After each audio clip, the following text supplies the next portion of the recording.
사연에 빠지다의 DJ 민영입니다. 오늘 사연자는 가족을 위해 하마터면 자신의 본분까지 잊을 뻔했다가 정신을 번쩍 차리셨다는데요. 과연 어떤 사연인지 들어보겠습니다. 오늘도 두 가지 사연 준비되어 있는데요. 끝까지 함께 해주실 거죠? 그럼 오늘의 사연 바로 시작해볼게요. 구독과 좋아요 잊지 말고 꾹 눌러주세요. 안녕하세요. 저는 검사 출신 변호사로 일하고 있는 40대 남자입니다. 저는 최근 검사직을 그만두고 변호사 사무실을 개업했어요. 사무실만 개업하면 일도 많고 금방 정신없이 바빠질 줄 알았는데 제 착각이더군요. 검사를 그만둘 때 주변 선후배들이 그냥 그만두지 말고 붙어 있으라고 법원 밖으로 나오면 세상이 차갑다고 하더니만 그게 사실이더라고요. 제가 지금까지 40년 넘게 살면서 최근처럼 한가하게 살아본 건 처음이에요. 그동안은 매일 일에 치여서 항상 가정에 소홀한 남편, 애들 일에는 관심 없는 아빠, 부모님 일은 항상 뒷전인 아들이었는데 사무실 개업하고 마땅히 일이 많지 않다 보니 매일 칼퇴근은 물론이고 주말에도 매주 쉬었죠. 갑자기 달라진 일상에 놀란 건 저뿐만이 아니라 가족들도 마찬가지였어요. 매일 7시면 집에 들어오고 주말에도 항상 집에 있으니 다들 어색해하는 것 같더라고요. 한가해진 제 모습에 아이들은 좋아했지만 아내와 부모님께서는 걱정을 하셨습니다. 이번 주도 일이 별로 없어? 자꾸 이래서 사무실세나 제때 낼 수 있는 거야? 그러게 당신이라도 그냥 직장에 붙어 있으라니까. 변호사 사무실은 뭐 아무나 하는 줄 알아. 아내가 하는 말도 이해가 되는 게 아내는 약사예요. 아내도 본인이 약국을 운영하다 보니 수입이 불규칙합니다. 그런 와중에 저까지 잘 다니던 직장을 때려치우고 사무실을 내버렸으니 걱정이 이만저만이 아니었죠. 그럼 내가 대책도 없이 그만뒀을까봐? 나도 다 생각이 있으니까 걱정하지 마. 검사로 일할 때는 애들한테 신경 안 쓴다고 매일 다른 아빠하고 비교하더니만 이제야 좀 아빠 노릇 하려니까 왜 또 잔소리야. 애들하고 시간 많이 보내는 거야 좋지만 가장이 일은 해야지. 왜 그렇게 사람이 중간이 없어? 이렇게 한가한 것도 잠깐이야. 이제 조금 있으면 입소문 나서 금방 또 바빠질 거야. 그때 가서 또 애들하고 시간 안 보내니 어쩌니 그러지 말고 지금이라도 그냥 좀 쉬게 놔둬. 그때까지만 해도 시간이 지나면 금방 알아서 일이 잘 풀릴 줄 알았어요. 물론 저도 아내의 잔소리가 다 듣기 싫었습니다. 저도 지난 15년 동안 하루도 쉬지 않고 일만 하며 살았는데 적어도 몇 달은 여유 좀 부려도 되는 거 아닌가 싶어서요. 그런데 생각보다 입소문이 나는데 시일이 걸리더군요. 저는 변호사 사무실을 개업한 지 석 달이 넘도록 제대로 된 사건 하나 맡지 못하고 사무실에 파리만 날리고 있었어요. 모아둔 돈에 퇴직금까지 다 투자해서 사무실을 얻은 건데 이러다 망하면 어쩌나 싶더군요. 불안했던 저는 여기저기 변호사 동료들을 만나며 이런저런 정보를 얻으러 다녔어요. 그런데 이쪽 사정도 몇 년 전과는 많이 달라졌더라고요. 로스쿨 생기고 나서 워낙 젊은 변호사들이 많이 생기니까 이 시장도 많이 변했어. 우리도 가만히 넋놓고 있으면 안 되고 여기저기 사람들도 많이 만나면서 영업도 해야 돼. 뭐 영업? 아무리 시장이 변했다고 해도 그렇지 뭐 여기저기 돌아다니면서 명함이라도 뿌리라는 거야?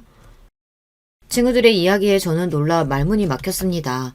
로펌도 워낙 많아지고 로스쿨 졸업생들이 늘어나면서 변호사들이 전보다 많이 힘들어졌다는 거야 알고 있었어요. 하지만 이 정도로 힘들 줄은 몰랐어요. 너희 아버지 제약회사 임원으로 퇴직하셨잖아. 그럼 병원이나 약사들 아는 사람 많으실 거 아니야. 그쪽으로 한번 제대로 소개받아서 영업해봐. 요즘은 이것저것 기웃거리면서 일거리 찾아다니는 것보다 전문 분야 하나 뚫어서 일하는 게 제일이야. 현재 변호사로 사무실을 개업해 일하고 있는 친구들 이야기를 듣다 보니 제가 현실을 제대로 알지 못한 채 무작정 사표를 내고 나왔구나 그런 생각이 들더라고요. 친구들 말처럼 저는 우물 안에 개구리가 맞았습니다. 법조인이면 학교에서 배운 대로 세상을 조금 더 나은 세상으로 만들고 정의 구현에 힘쓰는 일이라고 생각했는데 아니었어요.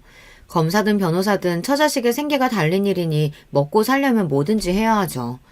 저는 친구들의 조언을 받아들여 그 주 주말에 아이들을 데리고 본가에 갔습니다. 친구 녀석들에게 들은 대로 아버지께 도움을 받고자 해서요. 하지만 그 또한 쉽지만은 않았습니다. 저희 아버지께서 보통 고지식한 게 아니에요. 사실 청렴하고 윤리적인 걸로 따지면 제가 아니라 저희 아버지께서 법조인이 되셨어야 해요. 그 정도로 앞뒤 딱 막히고 융통성 없는 걸로 유명해서 법 없이도 살 뿐이셨죠. 어려서부터 아버지는 우리 집의 가장이나 왕이나 다름없었어요. 워낙 고지식하고 본인만의 철학이 확실한 분이다 보니 자식뿐만 아니라 어머니까지 아버지의 말대로 하지 않으면 난리가 났죠. 제가 검사가 됐던 것도 동생이 일찍 시집을 간 것도 다 아버지의 계획이셨어요. 우리 집의 모든 일은 아버지의 결정으로 이루어지지 않은 게 없을 정도로 하나부터 열까지 다 아버지의 생각대로 움직여야 했어요. 사실 저는 검사보다 학교 선생님이 되고 싶었어요. 그래서 교대에 가려고 했는데 아버지의 반대로 법대에 가야 했습니다. 네 성적이면 법대 들어가고도 남을 실력인데 아깝게 교대는 무슨 교대야? 괜한 소리 하지 말고 아버지가 시키는 대로 법대 들어가서 군 제대하자마자 사법고시 준비해. 지금이야 나이도 먹고 제 가정도 생겼으니 아버지의 말에 한마디 토라도 달 수 있지만 어린 시절부터 학창시절까지는 아버지가 무서워서 제 생각을 제대로 이야기하지도 못했어요. 그래도 애가 고등학교 1학년부터 3년 내내 지망학교로 교대라고 쓸 만큼 선생님이 하고 싶다는데 자기가 하고 싶은 대로 좀 하게 놔둬요. 그전까지 아버지에게 찍소리도 안 하시던 어머니마저 제 꿈을 위해 처음으로 아버지에게 반기를 드셨지만 통할 리 없었습니다. 고등학교도 간신히 졸업한 당신이 뭘 한다고 떠들어? 내 아들은 내가 잘 알아. 오태영, 내 아들은 앞으로 큰일 할 녀석이야. 좁아터진 학교에 있기는 아까운 놈이라고. 40년 넘게 평생 직장생활만 하셨던 아버지는 당신이 평생 남의 밑에서 회사만을 위해 젊은 날을 바치며 살아온 게 가장 큰 후회가 된다며 저에게는 항상 남자는 사회에 큰 업적을 남길 수 있는 큰 사람이 되어야 한다고 하셨어요. 그게 바로 검사였죠. 정치부 검사가 돼서 신문이나 뉴스에 제 이름이 나오는 그런 검사가 되었으면 좋겠다고 하셨어요. 아버지의 말을 거역할 수가 없었던 저는 검사가 됐습니다. 결혼도 검사가 되자마자 1년도 되지 않아 아버지의 지인 소개로 만난 여자와 결혼했어요. 아내는 아버지께서 잘 아시는 대형 약국 원장님 소개로 만나게 됐죠. 제가 원해서 나간 선자리는 아니었지만 그래도 아내와는 서로 성격이나 취미도 잘 맞아서 만난 지 1년 만에 결혼을 결심했어요. 그전에도 크게 여자한테 관심이 있거나 제대로 된 연애를 해보지 않아서 아내 정도면 결혼해도 되겠다는 생각에 고민할 거 없이 결혼했죠. 그때까지도 아버지는 제 인생의 가장 큰 결정권자였고 그 점에 저도 불만이 없었습니다. 그런데 제가 검사를 그만두겠다고 했을 때 아버지와 꽤 오래 실랑이를 벌였어요. 저는 이미 회의감이 들 정도로 검사라는 일에 정이 떨어진 상태였고 아버지는 그런 제 마음을 이해해 주실 리 없었습니다. 사표는 절대 안 돼. 너 사표 내는 날에 이 아버지랑 2년 끝나는 줄 알아. 아버지 직장 다닌 거에 비하면 얼마 안 되지만 저도 15년 넘게 검사로 살았어요. 이 정도면 저도 할 만큼 했다고 생각해요. 제가 원하던 일은 아니었어도 신입 검사 시절에는 나쁜 놈들 감옥에 보내며 희열을 느끼기도 했습니다. 그런데 연차가 점점 쌓일수록 검사라는 게 항상 바르고 옳은 일만 할 수 있는 사람이 아니구나. 이런 걸 점차 깨닫게 되면서 이 일에 회의감이 들었어요. 어느 순간 이러다가 내가 검사가 아니라 범죄자에 더 가까운 인간이 될 수도 있겠다는 생각에 겁이 확 들더라고요. 그래서 그만두게 된 거예요. 아버지에게 보여주기 위해서라도 더 변호사로서 확실한 입지를 다지고 싶었던 건데 제 생각처럼 일이 잘 돌아가지 않으니 결국엔 아버지께 도움을 받고자 찾아갔습니다. 아이들을 데리고 간 이유는 저 혼자 가면 아버지께서 저와 절대 마주 앉아 식사도 안 하시려고 하셔서 애들을 데리고 간 거예요. 애들이라도 데리고 가면 아버지께서 손주들 왔다고 반겨주시고 같이 앉아서 식사라도 하시거든요. 그러니까 이 말은 지금 나더러 내 아들 변호사 됐으니 일 좀 달라고 친구들한테 구걸이라도 하란 소리냐? 역시나 아버지는 제 입에서 아시는 분들을 소개해달라는 말이 나오자마자 눈을 크게 뜨시고 원성을 높이셨어요. 아버지, 그런 말이 아니고요. 변호사는 특정 전문 분야가 있으면 홍보하는 데 더 좋다고 해서요. 이 기회에 아버지 주변 분들 제가 도와드릴 수 있으면 더 좋잖아요. 아이고, 기껏 나라에 보탬되는 일 하라고 평생 뒷바라지 해뒀더니만 이제는 아예 장사꾼이 됐어. 씨알도 안 먹히는 소리였습니다. 아버지는 제가 검사로 있는 지난 15년 동안 주변에서 별의별 부탁을 받았어도 저를 생각해서 한 번도 제게 부탁을 해본 적이 없다고 하셨습니다. 내가 지금까지 네 검사 인생에 조금이라도 문제 생길까봐 얼마나 조심하면서 살았는데 너는 자존심도 없이 나더러 남들한테 일 달라고 부탁이나 하러 다니라는 거냐? 평소 같으면 아버지가 그 정도 하시면 저도 더 말하지 않았을 텐데 그날은 유독 저도 기분이 안 좋기도 했고 속상해서 말이 좋게 나가지 않았습니다. 제가 지금까지 아버지가 시키는 대로 다 하면서 살았는데 아버지는 이 정도 부탁도 못 들어주세요? 알겠어요. 저도 더는 아버지가 시키는 대로 안 할 거니까 그런 줄 아세요. 아버지와 제 사이가 틀어지기 시작한 건 그때부터였습니다. 저도 처자식이 있고 나이도 들었으니 이제 아버지께서 저를 이해해 주실 줄 알았는데 아버지의 마음은 달랐나 봐요. 한 번도 아버지의 말씀을 거역한 적이 없었던 제가 상의도 없이 검사일을 그만두고 변호사로 개업하겠다고 하니 아버지도 실망이 이만저만이 아니셨나 보더라고요. 처음 몇 달은 저를 보고 싶어 하시지도 않았어요. 그때가 아마 제 인생에서 가장 힘들었던 시기였던 것 같아요. 변호사 사무실만 개업하면 알아서 손님이 줄을 설 줄 알았는데 그렇지 않더라고요. 인터넷에 아무리 홍보하고 광고를 하고 다녀도 눈에 띄게 일이 늘어나지 않았습니다. 거기다가 급한 마음에 들어오는 대로 무슨 일이든 해보겠다고 닥치는 대로 일을 받아서 했더니 오히려 검사로 일할 때보다 회의감이 들 때가 더 많더라고요. 제가 그래도 사법고시 성적도 꽤 우수했고 검사로서의 위치도 괜찮았던 사람인데 일이나 구걸하러 다니고 변호하고 싶지 않은 범죄자들까지 변호하고 다니려니 하루하루가 쉽지 않았습니다. 그래도 워낙 일감이 많지 않다 보니 한 사건 한 사건이 저에게는 중요했습니다. 회의감이 들든 자괴감이 들든 들어오는 대로 열심히 하다 보면 언젠가는 변호사로서도 자리를 잡을 수 있는 날이 올 거라고 기대했어요. 제가 원래 이런 사람은 아니에요. 무엇보다 제 자존심이 가장 중요한 사람이었는데 저도 나이가 들기는 하는지 사람이 좀 변하긴 변하더라고요. 그전에는 아내가 조금만 듣기 싫은 소리를 해도 버럭버럭 소리를 지르고 다 귀찮아했었는데 검사 일을 그만두고 저도 별의별 일을 다 겪고 나니 나 자신보다 중요한 게 있다는 사실을 알게 됐습니다. 가족들과 떨어져 산 세월이 길어서 그런지 아내나 자식들이나 제 편이 하나도 없더라고요.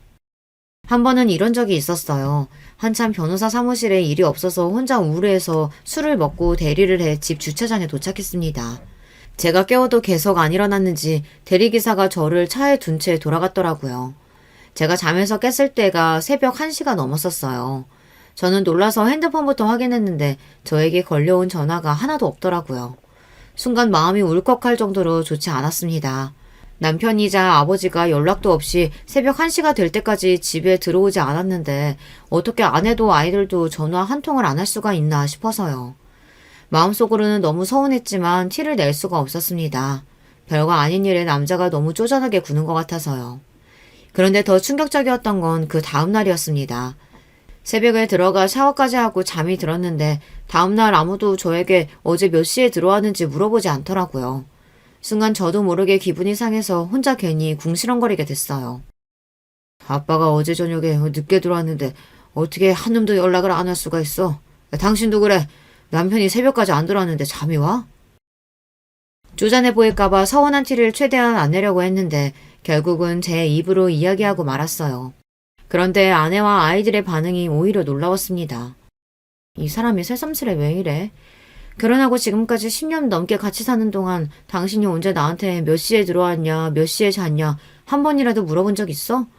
내내 남처럼 살아놓고 이제 와서 왜 친한 척이야, 어색하게. 자고로 부모는 자식의 거울이라 했어. 아빠는 지방 있는 동안 내 생일날도 한 번도 전화 안 했으면서 내가 아빠 들어왔는지 안 들어왔는지 확인까지 해야 돼? 그러게. 너희 아빠 웃긴다. 회사 그만두는 것도 일절 상의도 없이 마음대로 정한 사람이 갑자기 귀찮게 왜 저런다니? 내가 놀면서 그랬어? 일이 바쁘니까 그런 거지. 사람이 농담 한 번 한 거 가지고 괜히 왜 정색하고 그래. 생각지도 못한 아내와 아들의 반응에 저는 너무 무안해서 괜히 큰 소리를 냈어요. 사실 저도 다 압니다. 제가 검사 일을 하는 동안 너무 바빠서 아내 혼자 아이들을 다 키웠어요. 심지어 검사 일이라는 게 직업을 많이 옮겨 다니기도 해서 둘째 돌 지났을 때부터 학교에 들어갈 때까지는 제가 지방에 있는 바람에 아내가 혼자 애 둘을 키웠습니다. 그때 아내와 정말 많이 싸운 것 같아요.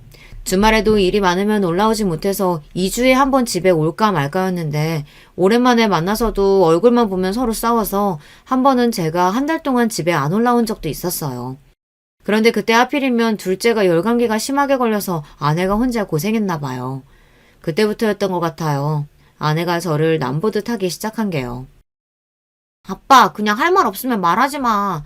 지난 몇 년간 아빠 지방에서 이런다고 엄마가 혼자 얼마나 고생을 많이 했는데 미안한 줄도 모르고 아직도 그렇게 일핑계만대? 엄마는 뭐 일 안 하고 놀았냐? 딸까지 나서서 저에게 뭐라고 하는데 말문이 턱하고 막히더군요. 처음엔 이 집에서도 내 편이 아무도 없구나 싶은 마음에 서운하다가 순간 정신이 번쩍 들었어요. 마치 지금의 제 모습이 예전에 저희 아버지를 보는 것 같아서요. 어머니도 저도 동생도 아버지와 말이 통하지 않아 언젠부턴가는 아예 말도 안 하고 눈도 제대로 마주치지 않고 한 집에 살아도 남처럼 지냈거든요. 지금 생각하면 제가 너무 생각이 없었던 것 같아요. 아내는 혼자 약국에 출근하면서도 애 둘까지 키우느라 고생이 이만저만이 아니었을 텐데 당시에 저는 제 일이 너무 많고 잠도 제대로 못 자가며 일한다고 매일 힘들다고 짜증만 부렸던 것 같거든요. 저는 절대 아버지 같은 남편, 아버지가 되고 싶지 않았었는데 어느새 저도 아버지와 똑같은 어른이 되어 있었어요. 그제야 그동안 제가 얼마나 잘못하고 살았는지 뼈저리게 느끼게 됐습니다. 그러다 보니 어떻게든 제 힘으로 더 성공하는 모습을 가족들에게 보여주고 싶었어요. 그리고 전과는 달리 좋은 아빠, 좋은 남편이 되고 싶었어요. 그런데 그것도 쉬운 일은 아니더군요. 사람이라는 게 다 때가 있는 거더라고요. 저 나름대로 아내에게 전보다 살갑게 대하고 아이들과도 잘 지내보려고 노력했지만 이미 서로의 마음에 쌓인 서운함과 실망감이 쉽게 해소되지는 않더라고요. 그래도 저는 끝까지 포기하지 않고 앞으로 남은 인생은 일보다 아내와 아이들을 위해 살겠다 다짐했어요. 평소 안 하던 짓을 갑자기 한다는 게 저로서도 쉬운 일은 아니었습니다. 하지만 몇 년 후 아이들이 모두 다 성인이 돼서 독립해 나갈 때 후회하지 않는 삶을 살기 위해 노력하기로 했습니다. 저는 주어진 대로 일도 열심히 하면서 가정에도 소홀하지 않기 위해 퇴근하고 집에 돌아오면 아내와 함께 저녁 준비를 했어요. 주말에는 무슨 일이 있어도 가족들과 시간을 보냈습니다. 처음엔 낯설어하던 아내와 아이들도 제가 노력하는 모습을 보고는 조금씩 마음을 여는 것 같았습니다. 제가 노력하니 확실히 많은 게 달라지더라고요. 전에는 내가 나가서 뭘 하는지 언제 들어오는지 감심도 없던 가족들이 먼저 저에게 전화도 하고 주말에 같이 영화를 보러 가자고 하기도 했어요. 소소한 변화들이 저도 좋았습니다. 검사로 바쁘게 살 때는 제 가정보다 밖의 세상이 더 중요했어요.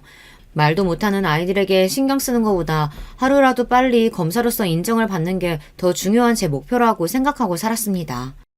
더군다나 그때는 매일 신경이 날카롭게 예민해져 있었고 뭘 해도 행복하지가 않았어요. 그런데 지금은 일이 잘 풀리지 않아도 가족들과 매일 일상을 함께 공유하는 것만으로도 스트레스가 풀리고 주말이 기다려지기도 했습니다. 길에서 맛있는 걸 보면 아내와 아이들이 떠올라 약속이 있더라도 얼른 포장해서 집에 가지고 들어가게 되더라고요. 저도 제가 이 정도로 변할 줄은 몰랐는데 서서히 달라지는 제 모습이 싫지만은 않았습니다. 그런데 저라는 사람을 가만 보면 멀티가 안 되는 사람인 것 같아요. 하나를 깨닫고 나면 꼭 하나를 잃어버리고 말죠. 변호사 사무실을 개업한 이후 아버지와의 관계가 대면대면하게 된 이후에는 부모님께 연락도 잘 안 드리고 찾아뵙는 일도 많이 줄었어요. 사실 가도 아버지께서 저를 본체도 안 하시고 외면하시니 저도 가기 싫더라고요. 명절 때도 잠깐 가서 제사만 후딱 지내고 도망치듯 일찍 와버렸어요. 그런데 명절이 지나고 며칠 뒤 오랜만에 여동생에게 연락이 왔더라고요. 오빠 너무하는 거 아니야? 아무리 바빠도 그렇지 명색이 명절인데 제사만 지내고 후다닥 갔다며? 나도 오빠한테 할 얘기 있어서 이번엔 좀 얼굴 보나 했더니 변호사 돼도 바쁜 거 똑같네 뭐. 그동안 제가 제 처자식 신경 쓸 겨를도 없이 살았었는데 동생이라고 달랐겠습니까? 이미 시집가서 애까지 낳고 사는 동생 안번까지 묻고 살 정도로 한가하지 않았었죠. 아버지가 나만 보면 으르렁거리시는데 가시방석 같아서 더 앉아있을 수가 있어야지. 근데 너는 나한테 무슨 할 말 있는데? 여동생은 사회생활도 안 해보고 일찍이 시집 가서 세상 물정을 잘 몰라요. 그래도 다행히 매제가 사업도 하고 집안도 괜찮아서 어려운 일 없이 잘 사는 걸로 알고 있었죠. 그런데 여동생이 뜬금없는 소리를 했어요. 오빠도 이제 변호사 사무실 개업했으면 이혼소송 같은 것도 변호하고 그런 거야? 결혼한 여동생 입에서 이혼 소리가 나오는데 반가울 오빠가 어디 있겠어요. 저는 얘가 갑자기 무슨 소리를 하는 건가 싶어 왜 그러냐고 물었습니다. 당연히 이혼 소송도 하지.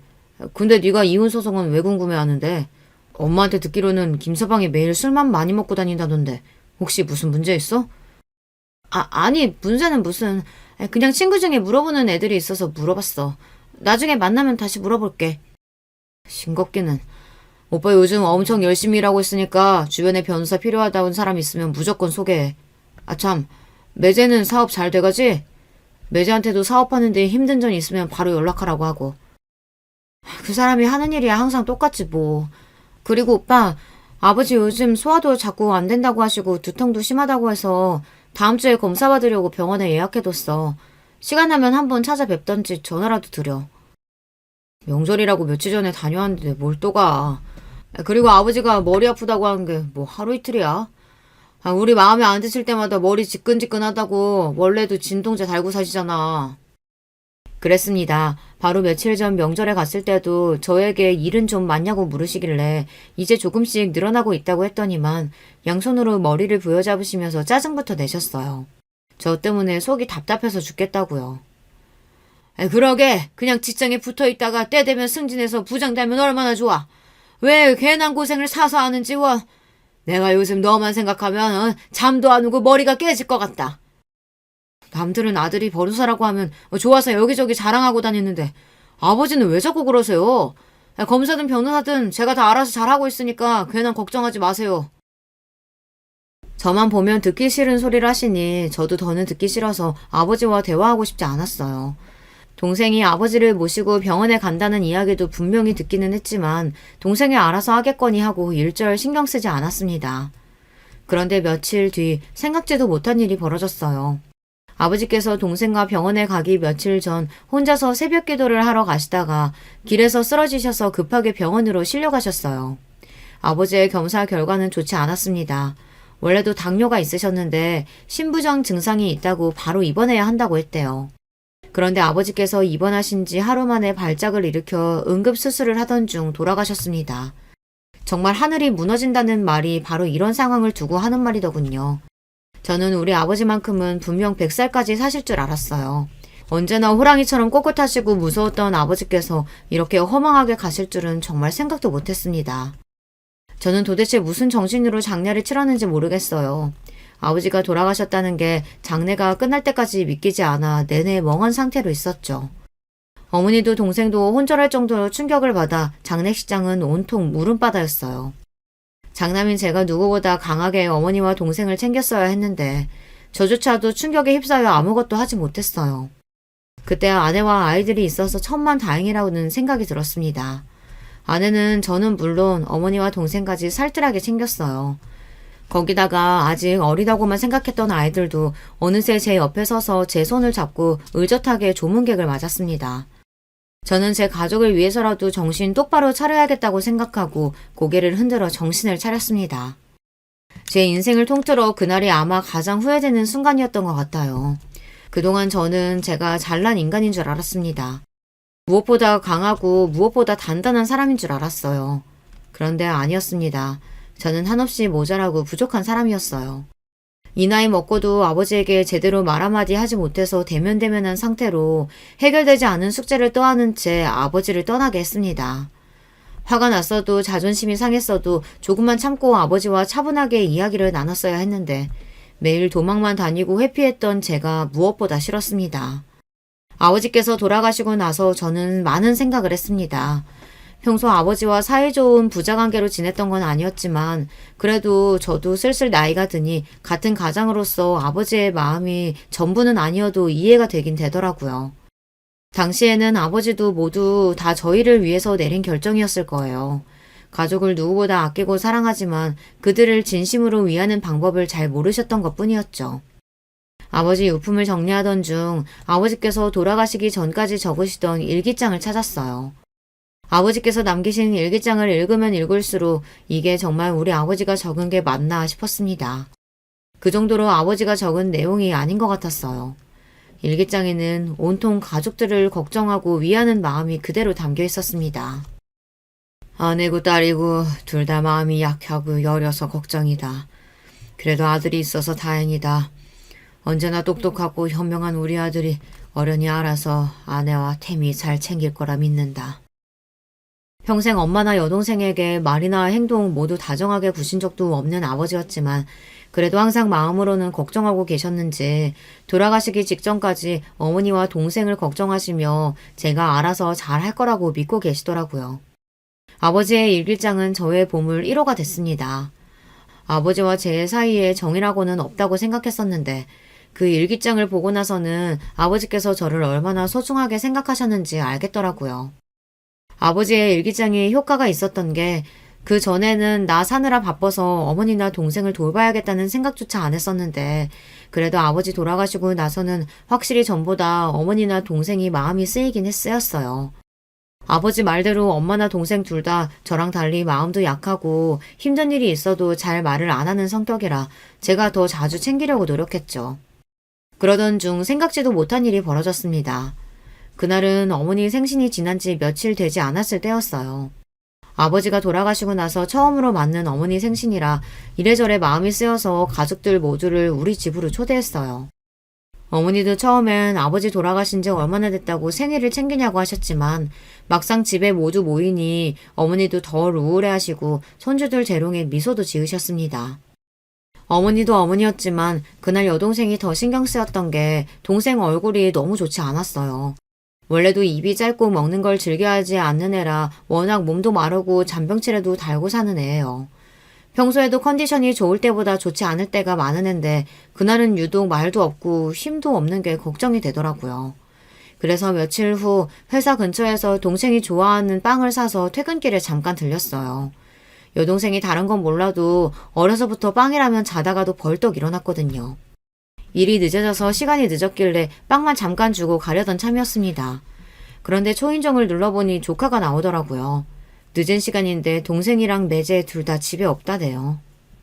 외삼촌, 엄마, 아빠가 술 마시고 온다고 해서 차 가지고 데리러 나갔어요. 늦은 저녁이긴 해도 술 먹고 취하기에는 아직 이른 시간이었는데 매제가 술을 얼마나 마셨는지 벌써 취해서 동생의 술집으로 데리러 나갔다고 하더라고요. 그 소리를 듣는데 저는 미간이 확 구겨졌습니다. 원래 결혼 초기부터 매제가 술을 좋아해서 동생이랑 자주 싸우는 건 알았었는데 애까지 낳고도 저러고 사는지는 몰랐어요. 아빠 평소에도 술 많이 먹고 들어오니? 그럴 때마다 엄마가 데리러 나가고?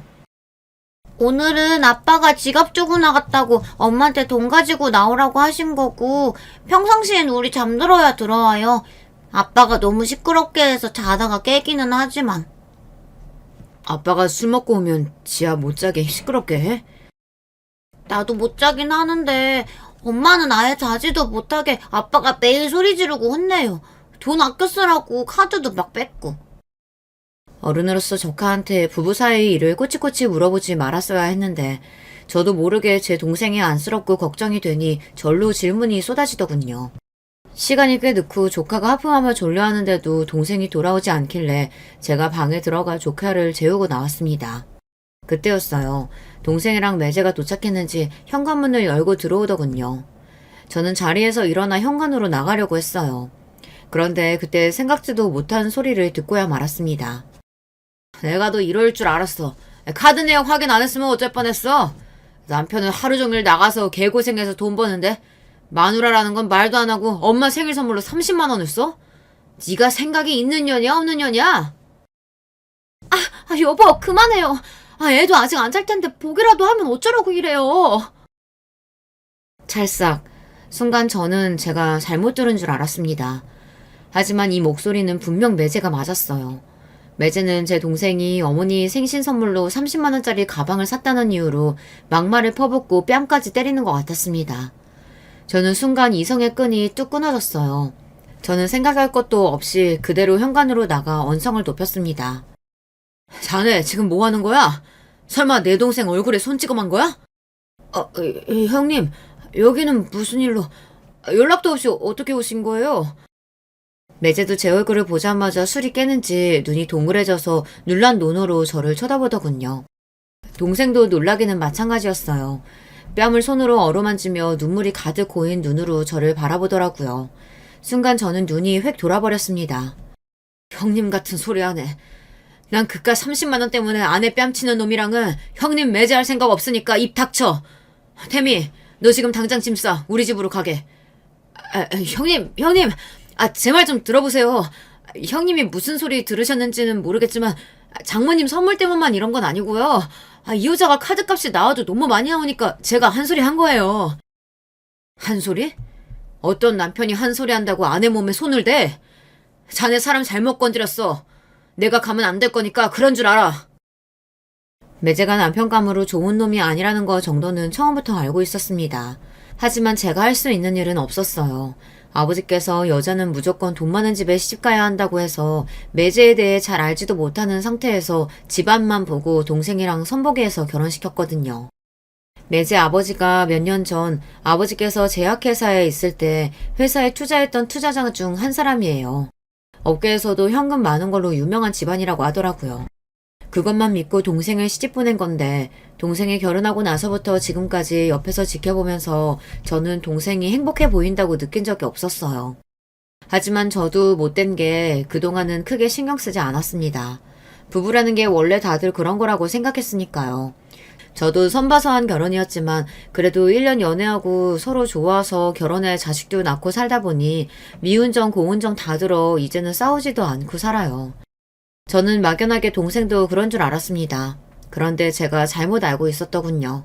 그날 동생과 조카를 데리고 나오면서 매제 이놈에 대해 좀 알아봤더니 질이 나쁜 놈이었어요.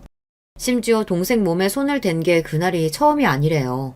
신혼 초에는 매제가 거의 매일 술을 마시고 들어와 동생도 기다리다 지쳐 일찍 잠들었는데 매번 새벽에 들어와서는 남편이 안 들어왔는데 자고 있다고 동생에게 발길질까지 했답니다. 애도 못 낳는 게 데리고 살아주면 고마운 줄 알아야지. 남편이 안 들어왔는데 코까지 골고 자고 있어? 너는 친정에서 이렇게밖에 못 배웠냐? 동생이랑 매제가 20대 중반에 결혼을 일찍 했어요. 그것도 다 아버지의 계획이었죠. 동생이 대학 졸업하고 마땅한 직업 없이 집에서 놀고 있으니 보기 싫어서 후딱 시집 보내버린 거예요. 아버지가 하시는 일에 동생네 사돈네가 필요해서이기도 했고요. 이제와 생각해보면 당시에 동생이 결혼하고 싶어 하지 않았던 것 같아요. 선보고 와서 결혼은 아직 이른 것 같다고 조금 더 생각해보면 안 되냐고 어머니에게 이야기하는 걸 저도 들은 것 같거든요. 하지만 그런 이야기를 들어줄 아버지가 아니었습니다. 오히려 아버지는 젊을 때 시집가서 자리 잡고 얌전히 애 키우고 살라고 했어요. 그렇게 부모들이 서둘러 우격다짐식으로 시킨 결혼이었으니 당연히 행복할 리 없었습니다. 제가 알기론 동생이 결혼하고도 5년 넘게 아이가 생기질 않아 엄마도 아버지도 걱정하셨던 기억이 나요. 그 이후에서야 아이가 생겨서 어머니께서 다행이라고 안도하셨거든요. 그런데 이번 일로 동생에게 들었는데 동생이 일부러 애를 가지지 않은 거랍니다. 결혼이야 부모님의 성화에 어쩔 수 없이 했지만 아이에 대한 부분은 본인도 겁이 나고 매제에 대한 확신이 없어서 천천히 가지려고 했었대요. 그런데 아이가 생기지 않자 매제가 술만 취하면 자꾸만 동생에게 언성을 높이며 아이가 생기지 않는 게 동생 탓이라고 했답니다. 특별히 병원에서 검사한 것도 아닌데 말이죠. 저는 동생의 말을 들으면 들을수록 마음이 더 답답했습니다. 너는 뭐가 부족해서 저런 놈한테 맞으면서도 참고 산 거야. 설마 애 때문에 참고 산 거야? 오빠는 나에 대해 몰라서 그런 소리 하는 거야. 오빠야 공부도 잘했고 알아서 잘 살았지만 나는 아니잖아. 아버지가 평생 나 볼 때마다 오빠랑 비교하면서 얼마나 한심하게 생각했는데 대학 졸업하자마자 아버지가 시집이라도 가서 집에 보탬 돼야 한다고 매일같이 얘기하셨어. 그렇게 한 결혼인데 내가 어떻게 이혼을 해. 아무리 아버지가 무서워도 나나 어머니한테는 말을 했어야지. 그럼 최소한 우리라도 도와줬을 거 아니야. 내가 말을 안 했을 것 같아? 남편이랑 시댁 때문에 힘들다고 친정에 갈 때마다 이야기했어. 근데 아버지도 엄마도 사업하는 사람들 다 그렇다고 이해하라고 했다니까. 아버지가 그러시는 게 어디 하루 이틀이야? 나한테라도 말했어야지. 명색이 오빠가 검사인데 동생이 맞고 사는 것도 몰랐다는 게 말이 돼? 오빠가 검사라서 말 못한 거야. 아버지가 그러시더라. 행여나 오빠 얼굴에 먹칠할 짓 하지 말라고. 저는 동생의 말에 돌아가신 아버지의 목소리가 그대로 들리는 것 같았습니다. 동생 말이 맞아요. 아버지라면 충분히 그렇게 말하고도 남을 뿐이에요. 하지만 저는 까마득하게 몰랐습니다. 동생이 결혼해 매제와 사는 동안 매일 버티며 참고 살았는데 하나밖에 없는 오빠가 전혀 모르고 있었어요. 알고 보니 동생도 매제에게서 벗어나기 위해 매제와의 문제를 부모님께 말씀드리고 이혼하고 싶다고도 말씀드렸는데 부모님께서 들은 척도 안 하셨나 봐요. 매제가 동생이 돈 쓰는 거 가지고 매번 언성을 높이고 물건을 던지기도 했는데 그런 이야기를 부모님께 할 때마다 심각하게 생각하지 않으셨대요. 오히려 한 번씩 부부싸움 하는 거 가지고 쪼르르 친정에 온다고 뭐라고 하셨답니다. 네가 얼마나 하는 짓이 마땅치 않으면 김서방이 그러겠어? 내 딸인데도 너 하는 짓 보면 나도 답답해 죽겠다. 난 김서방 그러는 거 다 이해된다. 아버지, 딸이 죽어도 그 남자랑은 못 살겠다는데 말을 꼭 그렇게 하셔야겠어요? 그 사람 나 나가서 일 못하게 하면서 돈도 하나도 안 주고 카드 덜렁 한 장만 주고는 1,000원 한 장 쓰는 거 가지고도 매일매일 간섭하고 화만 내요. 김서방이 오죽하면 그러겠냐? 네가 매일 허투루 돈 쓰고 낭비하니까 그러는 거지. 네가 사회생활을 안 해봐서 모르는데 남자들 나가서 돈 버는 거 힘들어. 내가 무슨 돈을 허투루 쓰고 낭비를 한다 그래요. 나 그럴 돈도 없어요. 엄마, 제발 엄마라도 내 편 좀 들어줘요. 나 진짜 지겨워서 못 살겠다니까. 그러게, 애라도 하나 빨리 낳으라고 했잖아. 남자들도 자식 생기면 달라져. 네 아버지 봐라. 저렇게 무뚝뚝한 사람도 네 오빠 생기고 나서 얼마나 집안일에 신경 썼는데.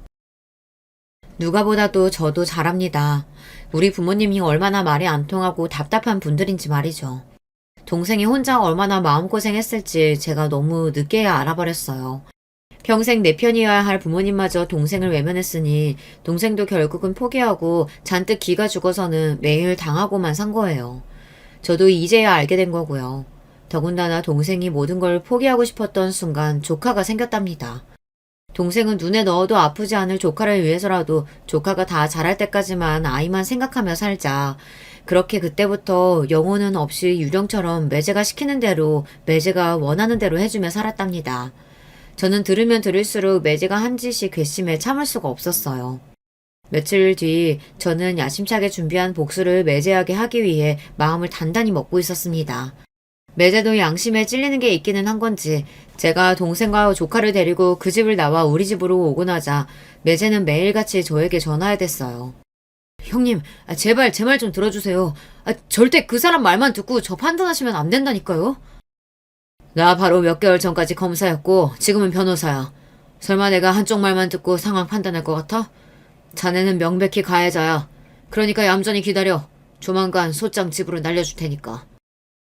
제 경고에 매제는 똥줄이 타긴 탔는지 여기저기 변호사를 들쑤시고 다니면서 제가 할 복수에 대비하기 위해 준비를 하는 것 같더라고요. 하지만 소용없었습니다. 제가 이래봬도 검사 경력 15년이에요. 그동안 매제 같은 놈들 수백 명도 더 봤습니다.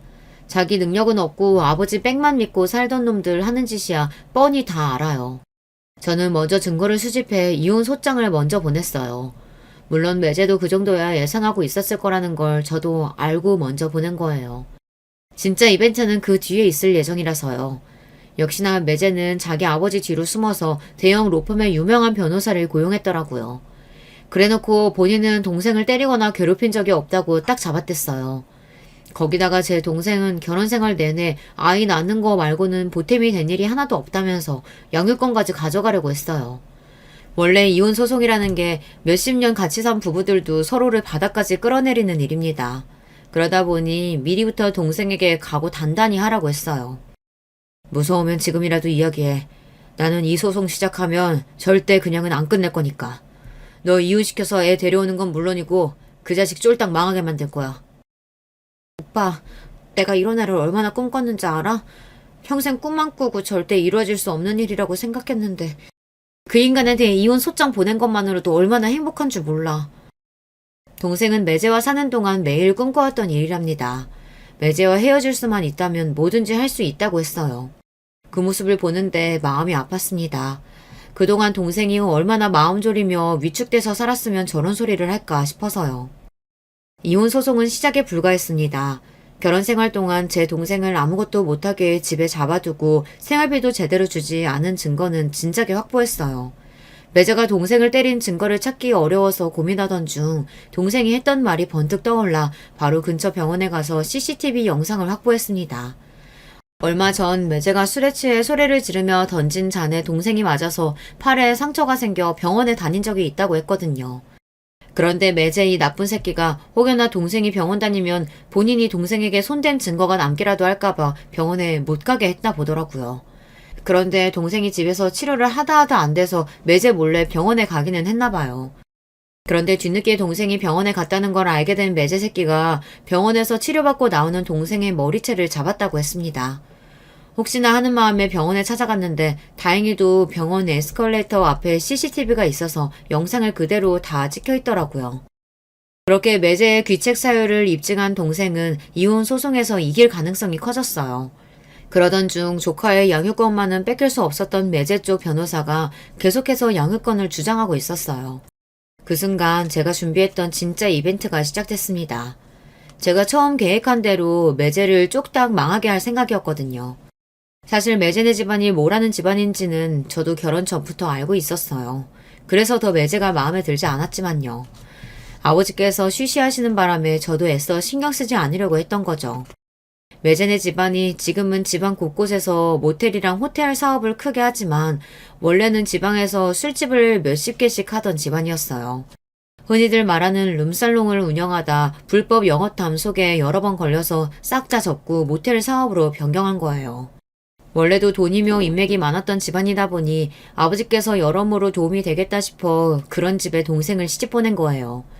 그래도 새로 사업을 전향하면서 이미지도 많이 좋아지고 양심적으로 운영하는 줄 알았는데 이번 일로 매제 뒷조사를 하다 보니 구린 냄새가 나더군요. 알고 보니 매제가 사고를 쳐도 크게 치고 있었습니다. 매제 아버지에게서 물려받았다는 모텔만 잠깐 파봤는데도 이상한 점이 있었어요. 계속해서 영업도 하는 거로 나오고 세금도 꼬박꼬박 내기는 하는데 영업이익이 거의 없는 걸로 나왔죠. 더군다나 가장 이상했던 건 모텔에 방이 없다는 겁니다. 경기도 외곽의 조용한 동네에 있는 모텔인데 항상 전화하면 방이 없다고 했어요. 저는 아무래도 이상해서 매제가 운영하는 모텔 근처 관할서에 조사를 의뢰했습니다. 얼마 되지 않아 바로 매제의 뒷더미를 잡고 말았어요. 글쎄 그 모텔에서 불법으로 BJ들을 고용해서 불법 방송을 한 거예요. 심지어 남자들을 방송으로 유인해 돈까지 뜯어내는 등 별의별 짓을 다 했더라고요. 도저히 더러워서 제 입에 올리고 싶지도 않아요. 이미 피해자도 많은 사건이라 제가 손 쓰지 않아도 증거는 차고 넘쳐 매제는 바로 구속됐습니다. 덕분에 양육권은 동생에게 넘어왔어요. 지난 1년 넘게 동생과 저는 소송만 진행하느라 하루도 다리를 뻗고 잡은 적이 없었어요. 매제나 매제네 집안이나 보통 집안이 아니다 보니 혹시나 저나 동생에게 복수라도 할까봐 무서웠거든요. 그나마 다행이었던 건 매제네 아버지, 동생 시아버지께서 매제보다는 나은 분이라는 겁니다. 그 전에 술집을 하면서 불법적인 일을 저지르긴 했어도 새로 사업을 변경하면서 돈도 많이 벌고 이미지 변화에 힘쓰고 계셨는데 아들이 이런 대형 사고를 쳤으니 많이 놀라셨나 보더라고요. 저는 당연히 매제가 한 짓을 매제네 집안에서도 알고 있는 줄 알았는데 전혀 모르고 계셨는데요. 매제가 혼자 저지른 짓이었습니다. 내가 우리 며느리 볼 낯이 없어서 창피한 무릅쓰고 변호사님한테 연락했어요.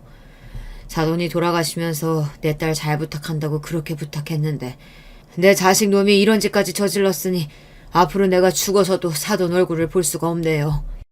혹여나 그놈 출소한다라고 해도 절대 우리 며느리랑 소녀 앞에 나타나지 못하게 할 테니 걱정하지 말고 마음 놓고 살라고 전해줘요. 힘든 일 있으면 꼭 나한테 연락하라고 하고요. 그래도 매제 아버지라는 사람은 말이 좀 통하더군요. 본인 아들이 저지른 짓이니 알아서 책임지겠다고 제 동생에게 위자료도 넉넉히 지급하고 양육비도 매달 지급하기로 합의를 봤어요. 사업에 대한 부분도 불법적인 부분이 있으면 뭐든 인정하고 벌받겠다고 하셨고요. 1년 반 넘게 긴긴 싸움을 하는 동안 저도 동생도 많이 지쳤었지만 그래도 지금은 괜찮습니다. 동생과 조카도 이사해서 잘 살고 있고 동생도 새로 일자리를 구하기 위해 자격증 시험 공부도 하고 있어요. 이혼 소송을 시작할 때는 마음 약한 동생이 이 힘든 싸움을 잘 견뎌줄 수 있을까 내심 걱정했었는데 끝까지 잘 해내는 모습을 보니 대견하더군요. 그리고 가장 신기한 건 바로 접니다. 그동안 저도 많이 변했어요. 평생 앞에 주어진 일만 생각하며 앞만 바라보며 살아왔는데 동생의 일을 같이 해결하는 동안 사람이 사는 데 있어 가장 중요한 건 역시나 가족이라는 생각이 들더라고요. 아무리 바빠도 우리 가족과 동생과 조카 그리고 어머니와 함께 한 달에 한 번은 무조건 모두 모여 밥도 먹고 여행도 가고 해요. 물론 만날 때마다 티격태격 싸우긴 하지만 그래도 이제는 전처럼 서로 미워하진 않아요. 이런 모습을 하늘에서 아버지도 뿌듯하게 바라보고 계시겠지 싶습니다. 앞으로는 저희 가족의 앞날에도 꽃길만 펼쳐질 거라고 응원하는 댓글 많이 남겨주세요. 끝까지 저희 이야기 들어주셔서 감사합니다. 여러분의 가정도 언제나 편안하시길 바랄게요. 안녕하세요. 요즘처럼 오락가락하는 날씨에 괜스레 마음까지 뒤숭숭해지는 날입니다. 뭐 하나 진득하게 해봐야 하는데 날이 후덥지근하니 만사가 귀찮고 뭐 좀 해보려 문을 열고 나가면 비가 쏟아져서 하루를 망치는 것 같은 때죠. 그렇게 시시각각 바뀌는 환경에 영향을 덜 받을 수 있도록 더 굳은 다짐으로 나아가야겠다고 오늘도 마음먹어봅니다. 그래서 이렇게 무더운 날씨에도 노트북 앞에 앉아 오랜만에 타자를 띄엄띄엄 써보고 있습니다. 전부터 꼭 한번 보내보고 싶었던 사연을 쓰기 위해서요. 반갑습니다. 나이가 들다 보면 자기소개를 할 기회가 많지 않아서 뭐라고 저를 설명해야 할지 모르겠지만요. 저는 60대 초반의 평범한 여성입니다. 수다스럽고 얄밉지만 웃긴 남편, 순둥이 같은 강아지 이렇게 셋이서 살고 있어요. 우리 부부 사이엔 딸아이 하나가 있는데 같은 동네에서 홀로 살고 있고요. 부모라면 의뢰 비슷할 텐데 저는 딸만 생각하면 웃음이 나오기도 한숨이 나오기도 합니다. 혼자서도 알아서 잘해 나가는 모습을 보면 흐뭇해 웃음이 나오고 또 반대로 혼자 있는 그 모습이 안쓰러워 한숨이 나오기도 하죠. 원래 딸은 혼자가 아니었거든요. 오늘은 우리 딸아이에게 지옥과도 같았던 지난 기억을 이야기해 보려고 합니다. 저는 결혼을 꽤나 늦게 한 편이었어요. 당시 20대 후반이면 주변에 비해서 늦은 편이었거든요. 그도 그럴 게 가정 형편이 너무나 안 좋았습니다. 결혼 같은 건 꿈도 못 꿀 정도로요. 아버지는 공장에 다니시다가 팔을 다친 뒤로 아무 일도 하지 못한 채 집에만 계셨고 엄마는 청소일을 다니셨어요. 낮이든 밤이든 새벽이든 상관없이요. 엄마가 그렇게 쉴 틈 없이 일해봤자 셋이 먹고 살기에는 턱없이 부족했습니다. 매일 몸이 끊어질 듯 일하고 집에서도 몸이 불편한 아버지의 수발을 드는 엄마를 보면서 저는 어떻게든 빨리 돈을 벌어야겠다고 생각했어요. 그러지 않으면 엄마가 곧 우리를 떠나거나 아니면 아예 이 세상을 떠날지도 모른다는 생각이 들었거든요. 아마 아빠도 그렇게 생각했을 거예요. 그러니 엄마가 수발을 드는 것에 한마디 거둔 적이 없으셨던 거겠죠. 그렇게 다정하고 친절하던 아빠였는데 그 일 뒤로 아예 입을 닫아버리셨습니다. 우리 집은 정말 위태로웠어요. 언제 모두가 함께 이 세상에서 사라져도 이상하지 않을 정도로. 저는 학교를 그만두고서 곧장 공장에 다니며 일을 했습니다. 여자의 나이도 어리고 집안도 좋지 않았던 저는 툭하면 저를 무시하고 하대하는 주위 사람들 틈에서 쥐꼬리만한 주급을 받아가며 힘든 시간을 보냈어요. 그때 정말 매일 기도했던 것 같아요. 어떻게든 시간이 빨리 흘러서 30대, 40대가 되고 싶다고요. 잠도 많이 잘 수 있고 사고 싶은 걸 살 수 있고 부모님에 대한 걱정을 떨쳐버릴 수 있는 그런 나이가 되고 싶다고 매일 신께 기도했죠. 보통 그 나이 또래엔 아무 걱정 없는 게 일반적일 텐데 저는 일찍이 세상에 대한 온갖 고민과 걱정, 역경을 미리 겪어서 그런지 그 뒤로는 어떤 풍파가 다가와도 우습게 보이더라고요. 그게 불행인지 다행인지 모르겠지만 그렇게 저는 20대 중반까지 오로지 일만 하면서 부모님을 모셨습니다. 제가 돈을 버니 엄마가 일을 줄일 수 있어서 좋았고 그래서 아빠의 부담이 덜어지는 것 같아 마음이 편했어요. 실제로 집안 분위기도 많이 좋아졌고요. 살기 힘든 건 여전한데 서로의 짐을 나누고 있다는 사실만으로 든든한 마음이 들기도 하더군요. 엄마는 일만 하는 저를 보면서 이제 시집 갈 때도 됐는데 다른 일을 알아보는 건 어떠냐고 말씀하셨죠. 그때마다 저는 다른 일 구하기엔 제가 배움이 짧고 결혼 같은 거 생각 안 하고 있다고 웃으며 대답했습니다. 결혼 자체가 싫다기보다는 지금 저에겐 과분한 욕심이란 걸 아니까요. 결혼해서 만약 다른 집으로 가면 우리 집은 누가 봐주겠어요. 제가 가장이나 마찬가지인데 그 생각을 하면 지금의 삶을 유지하는 게 맞다는 생각이 들었습니다. 물론 저도 아쉬웠죠. 꽃같은 20대에 연애 한번 안 해보고 어두컴컴한 공장 하늘만 바라보면서 세월을 보내야 한다는 게. 하지만 인생은 늘 그렇게 두 가지 모두를 가져갈 수 없더라고요. 하나를 선택하면 그 정도 값어치에 상응하는 다른 하나를 포기해야 하는 게 인생의 법칙이란 걸 저는 일찍이 알고 있었습니다. 그렇게 20대 후반이 됐을 무렵 저에게 처음으로 다가온 사람이 있었어요. 다른 공장에서 단기 파견 온 직원이었죠. 그 사람은 일반 사무직이었고 잠깐 현장을 살피는 일을 하던 사람이었어요. 겉으로 보기엔 뭐 밝고 쾌활해 보이는 게 전부였어요. 깊게 생각해 볼 일은 없었죠. 저와는 몇 번 오가면서 일에 관한 대화를 한 게 다였으니까요. 그런데 어느 날 제가 퇴근하고 날 때까지 기다렸다가 따라와서는 같이 밥을 먹자고 하는 겁니다. 둘이 밥 한 번 먹는 걸 꼭 해보고 싶었다고요. 쑥스럽지만 그때까지 남자와 사적인 이야기를 하거나 따로 밥을 먹은 적이 한 번도 없었거든요. 다행히 부담스러워서 어색해서 거절했죠. 그런데 사람이 부끄러움도 없는지 왜 싫으냐며 끈질기게 따라붙더라고요. 자신감이 대단한 사람이었어요. 자신이 싫을 이유가 없는데 왜 그러냐는 식이었죠. 이것 또한 다행인지 불행인지 모르겠지만 저에겐 괜찮은 남자의 기준이 없었어요. 만나본 적이 없으니까. 그러다 보니 본인의 입으로 자신이 괜찮다고 대놓고 이야기는 그 사람의 말을 쉽게 믿게 된 거죠. 정말 그런가 싶은 마음으로 제안을 수락하게 되었는데 그게 시작이 되어 결국 결혼까지 하게 되었네요.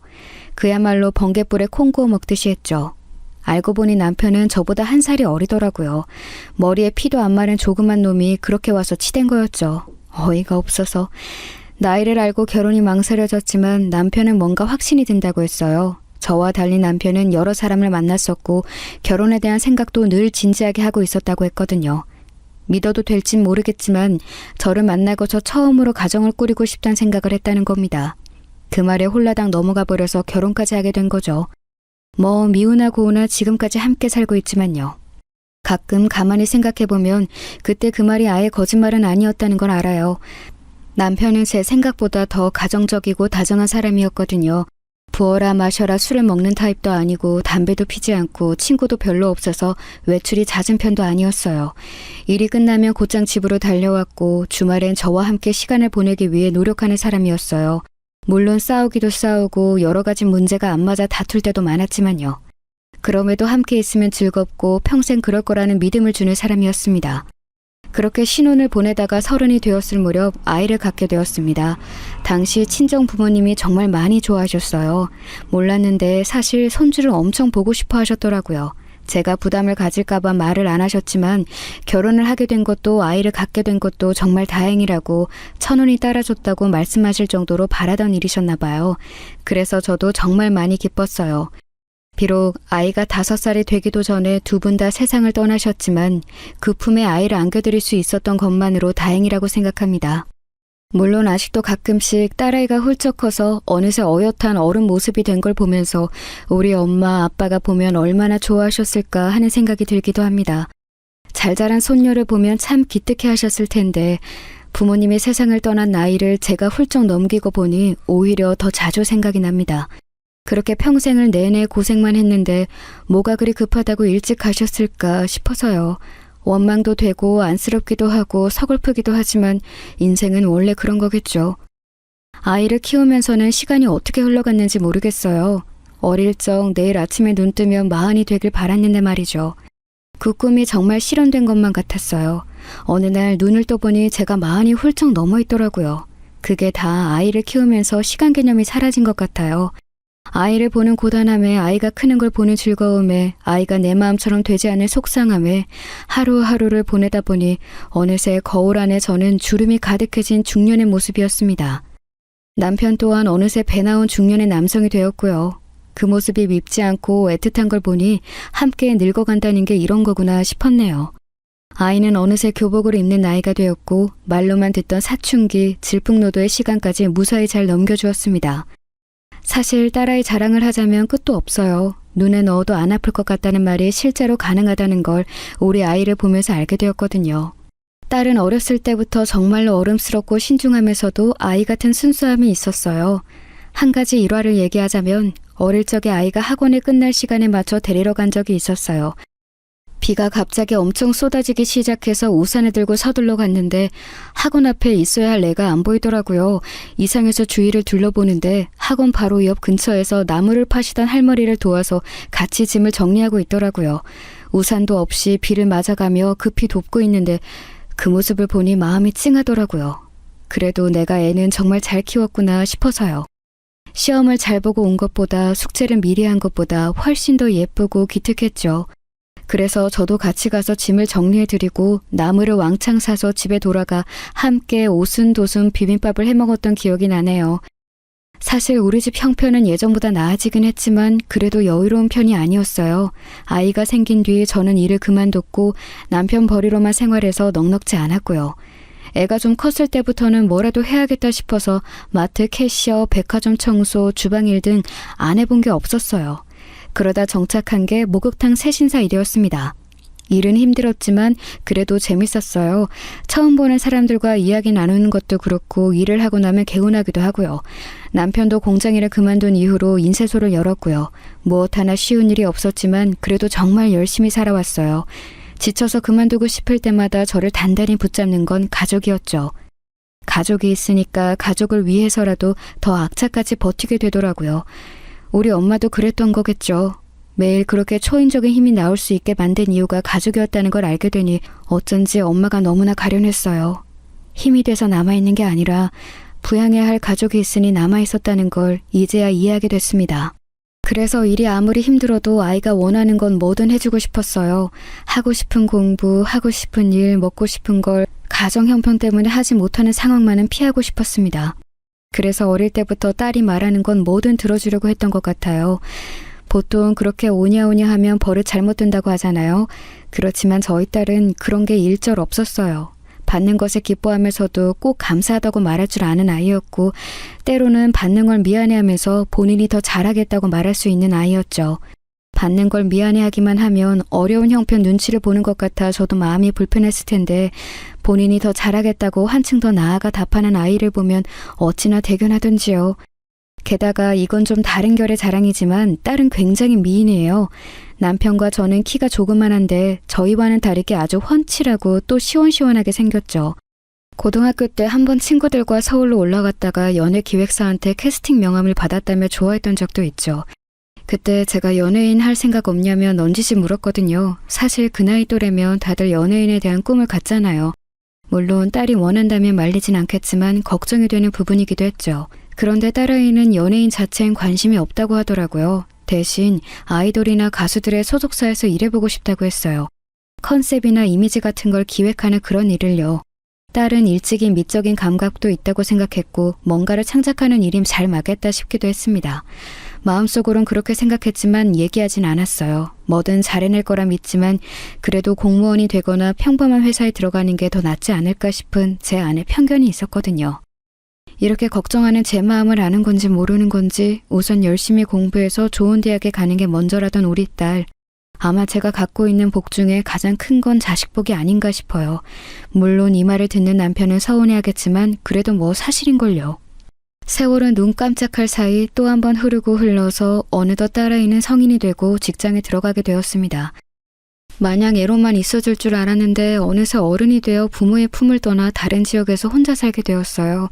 아이가 20살이 되어 처음 자취방에 데려주던 날 짐을 내려놓고 딸아이를 그 집에 혼자 두고 올라오는 길에 어쩜 그렇게 눈물이 나던지 혼자 있을 아이가 걱정되기도 하고 아이의 방이 너무 작아서 미안하기도 하고 이젠 다 큰 것 같아서 세월이 무색하기도 하고 참 복잡 미묘하더라고요. 그랬던 아이가 또 어느새 졸업을 하고 직장을 구했으니 함께 살지 않으니까 멀리 있는 아이가 변화하고 나아가는 게 더 다르게 느껴졌어요. 딸은 평소부터 꿈꿨던 기획사 직원으로 들어가 연예계 관련된 일을 시작했습니다. 저도 잘은 모르는데 딸 얘기로는 전부터 이야기하던 연예인 매니지먼트 일이라고 했어요. 매니지먼트가 무슨 일인지는 아직도 정확히는 모르지만요. 아마도 연예인의 방송 일을 기획하고 홍보하는 그런 일이겠죠.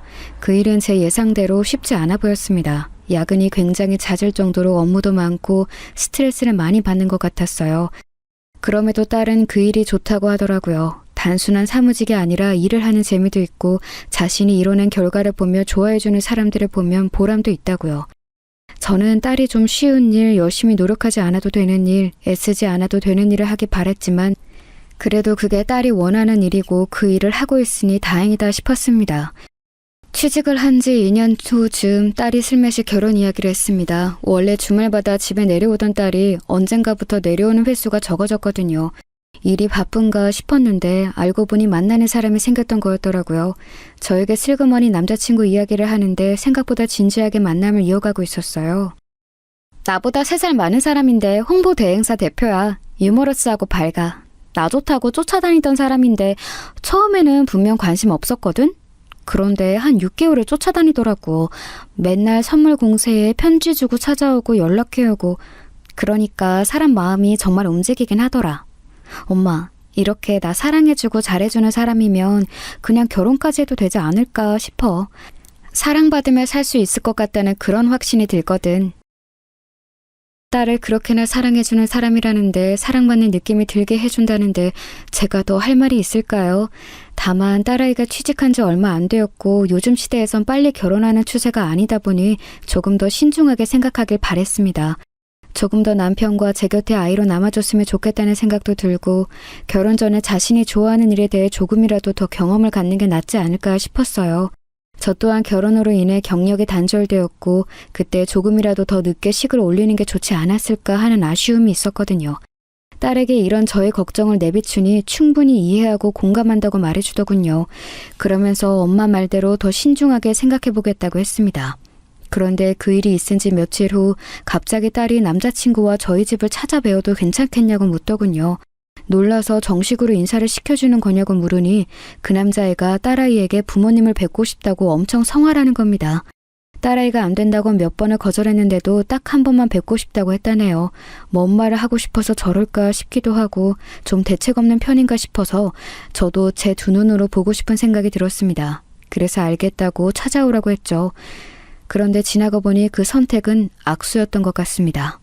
갑작스러운 만남 자리에 다소 어색한 분위기에서 남편과 저 딸아이와 그 남자애 이렇게 넷이서 만났습니다. 남자친구란 그 사람은 제 생각보다 많이 어른스러운 분위기더라고요. 딸아이보다 3살 많다고 했는데 제가 보기엔 30대 후반에 정장을 차려입은 사업가 같았어요. 뭐 대표라고 하니 일부러 어려 보이지 않으려고 노력한 걸 수도 있겠지만요. 우선은 그 남자라고 지칭할게요. 그 남자분은 저희 부부에게 깍듯이 인사하면서 본인 소개를 했습니다. 그중 아직도 기억나는 대목이 본인의 집은 따로 걱정할 것 없이 여유롭고 풍족한 집안이라는 말이었어요. 그렇게 대놓고 집안에 대한 이야기부터 하니까 왠지 모르게 좀 찜찜하더라고요. 그런 기분으로 가만히 듣고 있는데 딸이 잠깐 마실 걸 사오겠다며 슈퍼에 나갔습니다. 그러자 그 남자가 딸아이가 사라진 걸 끝까지 확인한 후에 갑자기 상탁에 있는 물을 한 번에 원샷하고선 마음속에 있던 말을 훌훌 털어내기 시작했습니다. 어머님, 아직 은미한테는 말 안 했지만요. 저 사실 어머님한테 서운한 감정이 있었습니다. 은미한테 결혼에 대해선 좀 더 신중하게 생각하라고 말씀하셨다는 거 알고 있습니다.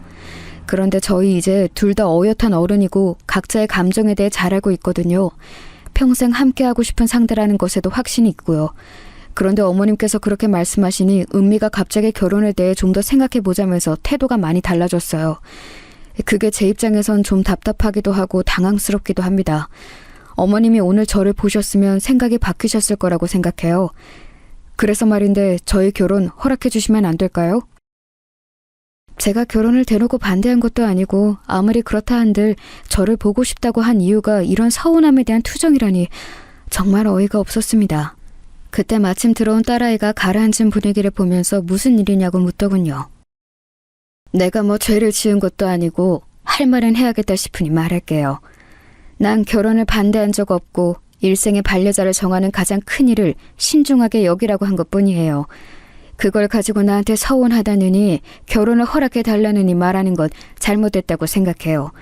서로에 대한 확신이 있다는 건 양쪽 생각 맞죠? 그것부터 정리해서 나한테 다시 와요. 오늘 그쪽을 보고 부정적으로 생각이 바뀐 건 사실이니까. 앞으로 더 쉽지 않아진 것 같네요. 딸은 그 남자가 독단적으로 한 얘기를 알아차리고선 화를 내며 데려나갔지요. 그 일이 있고 난 후 딸은 그 남자와 헤어졌다고 했습니다. 왠지 그 이유 중에 제가 있는 것 같아 미안했지만 그래도 그런 사람을 만나느니 헤어지는 게 낫지 않을까 싶었어요. 첫인상만으로 모든 걸 파악할 수는 없지만 적어도 그릇이 큰 사람 같지는 않았거든요. 어쩌면 잘된 일일지도 모른다며 딸아이를 위로했습니다. 그런데 그 일이 있고 난 3개월 후 딸이 그 남자를 다시 만나게 되었다는 소식을 알려줬습니다. 당황스러워서 왜 그랬냐고 물으니 헤어진 날 이후로 매일 찾아왔고 울며 불며 난리를 쳤다는군요. 그럼 오히려 정이 떨어져야지 왜 다시 만난 거냐고 물었습니다. 그랬더니 딸아이는 아마도 자기가 그 남자에 대한 감정을 정리하지 못한 것 같다고 하더라고요. 애초에 헤어진 것도 싫어서 헤어진 게 아니라 우리 집에서 있던 일로 헤어진 거였고 그렇게 매달리는 모습을 보니 사람이 할 짓이 못 되는 것 같아서 마음이 너무 아팠다네요. 애초에 결혼 생각도 없었고 연애하는 것도 두려웠던 자기였는데 이렇게까지 자신을 사랑해주는 사람 더는 못 만날 것 같다면서 우는데 제 가슴이 찢어지는 기분이었어요. 자식이기는 부모 없다고 그렇게까지 말하는데 더 이상 할 말이 없더라고요. 그 다음부터는 두 손 두 발 들고선 네가 원하는 대로 하라고 일렀습니다. 저에게 고맙다고 연신 바라더니 딸아이는 결국 한 달 후에 결혼하고 싶다는 마지막 최후의 통첩을 날렸어요. 차라리 정식적인 자리에서 소개를 받고 사람이 됨됨이를 보고 판단할 수 있었으면 저의 반대 의견도 힘이 있었을 텐데 지금 와서 반대하자니 제가 괜히 심술 부리는 부모처럼 보이는 것 같더라고요. 이렇게 미적지근하고 찜찜한 방법으로 결혼이 진행되니 기분이 정말 안 좋았어요. 그 또한 딸의 선택이고 딸의 운명이다 라며 스스로를 다독일 수밖에 없었습니다. 그렇게 딸의 결혼이 확정되고 상견례 날이 다가왔습니다. 실제로 만나보니 그 집은 아들이 가장 점잖은 거였더라고요. 시엄마 될 사람이 어찌나 그렇게 수답스럽고 가벼운지 첫 만남에 그쪽이 요즘 다니는 요가학원 선생이 이름까지 들었지 뭐예요. 시아버지 될 분도 비슷했습니다. 그래도 그분만은 초반에 정중하게 무게 잡는 듯 했지만 한번 물꼬가 트이고 나니 별 얘기를 다 하더라고요. 요즘 경제 상황이 안 좋아져서 담배도 끊을까 생각했다는 둥, 주식을 했는데 쏠쏠했다는 둥, 사적이면서도 아이들과 전혀 관계없는 이야기를 많이 해서 원래 2시간으로 예정되어 있던 만남이 4시간 반이나 걸렸습니다. 여러분은 이해가 가시나요? 아이들 이야기는 30분 하고 나머진 정말 본인들 일, 취미, 관심사, 고민 얘기뿐이었어요. 솔직히 개모임 나온 줄 알았습니다. 그러면서 또 아들 사랑이 어마어마하시더라고요. 하나뿐인 아들인데 그 나이에 벌써 대표고 또래에 비하면 벌이도 많다고요. 맞아요. 30대 초반에 그렇게 자기 일 번듯이 해나가는 청년 흔치 않죠. 그런데 그렇게 노골적으로 들으니 자꾸 거부감이 들긴 하더라고요. 그걸 티내면 안 되니 적당히 호응해줬습니다. 그런데 사위가 될 그 애가 자신의 집안이 중상충이니 뭐니 떠들어대던 말과는 상황이 조금 다르더라고요. 그럼 신혼집은 반반으로 준비하는 거 맞죠? 뭐 요즘에는 다 반반 결혼한다고 하니까요. 우리 아들은 갈수록 더 창창한 직업이라 그 발전 가능성만 보면 걱정하실 거 없어요. 이런 남편감 구하는 것만 해도 요즘엔 쉽지 않거든요. 사실 저희 집이 이러니 저러니 해도 뭘 해주고 이럴 상황은 못 되거든요. 남편 사업은 요즘 직원들 임금 주기도 어렵고 저도 코로나 때문에 미용실 접고서 쉬게 됐고요. 저희는 쓰는 게 바쁘다 보니 자식은 그냥 알아서 먹고 살았으면 하는 마음이죠. 새 신사 하신다고 들었는데 사돈댁은 노후 준비하셨어요? 아이들한테 손볼릴 스타일은 아니신 것 같은데 빨리 준비하셔야겠다. 그쵸? 제가 괜히 없는 말에 기분 나빠하고 꽁해진 게 아닙니다. 사람 면전에서 계속 저런 식으로 살살 사람 속을 긁으니 누가 좋아할까요? 남편이 그나마 나서서 우리가 알아서 할 테니 신경 쓰시지 않아도 된다고 말했으니 망정이지. 그 사람이 말하지 않았으면 아마 제가 격앙된 상태로 쏘아붙였을 겁니다. 돈을 얼마 썼다, 뭘 샀다 실컷 자랑하더니 정작 자식 도와줄 돈은 없다고 하는데 정말이지 어이가 없더라고요. 보아하니 그 집안 자체가 사치가 심한 편이더라고요. 보태줄 돈은 없다면서 온몸에 휘감은 명품들이 반짝이는데 참나. 저희는 사위될 친구가 가져오는 만큼은 뭐라도 해주고 싶어서 애들 신혼방 전세금 반과 혼수는 대주었지만 아무 말 안 했거든요. 그런데 저렇게 가벼운 태도와 언행을 보여주니 왠지 너무 마음이 불편하고 찜찜했어요. 해서 집에 돌아가는 길에 딸에게 정확히 재산을 나누라고 했습니다. 그러자 딸도 그럴 생각이었다면서 칼같이 나누겠다고 답했어요. 그러면서 우물쭈물 하더니 딸이 저에게 대신 사과를 하더라고요. 엄마 직업에 대해서 왈가왈부하는데 너무 화가 났다고요. 그 자리에서 따지고 싶었는데 싸움이 날까봐 참았다는군요. 마음이 쓰려서 그런 생각을 했다는 것만으로 엄마는 괜찮다고 아기는 없는 것 같으니 잘 참았다고 말했습니다. 그때는 저도 정말 그렇게 생각했어요. 사람이 가볍고 철이 없지만 그렇다고 잘못되길 바라는 아기까지 있지는 않다고요. 하지만 그 또한 저의 잘못된 판단이었습니다. 그렇게 결혼식을 치르고 1년이 흘렀습니다. 그때까지만 해도 모든 게 생각보다 순탄히 흘러갔어요. 사회는 여전히 실속 없이 입만 번지르르한 타입이었지만 미운정이 든다는 게 계속 보다 보니 그냥 저런 사람이구나 하고 받아들이게 되더라고요. 입만 산 게 그렇게 큰 잘못은 아니기도 하고 한 귀로 흘리면 되니 그렇게 넘어갔죠. 신혼을 좀 즐기다 아이를 낳을 생각이라 하기에 급할 거 없으니 천천히 생각해보라 했고요. 그런데 어느 날 딸아이가 오밤중에 집을 찾아왔습니다. 큰 가방 하나만 덜렁 들고서요. 너무 깜짝 놀라서 무슨 일이냐고 물으니 그저 웃으면서 별일 없다고 그냥 엄마 아빠 보고 싶어서 왔다는 말만 하더군요. 딱 봐도 분명 무슨 일이 있는 사람 같았습니다. 그런데 아무리 물어도 도통 답을 해주지 않으니 너무나 답답하더라고요.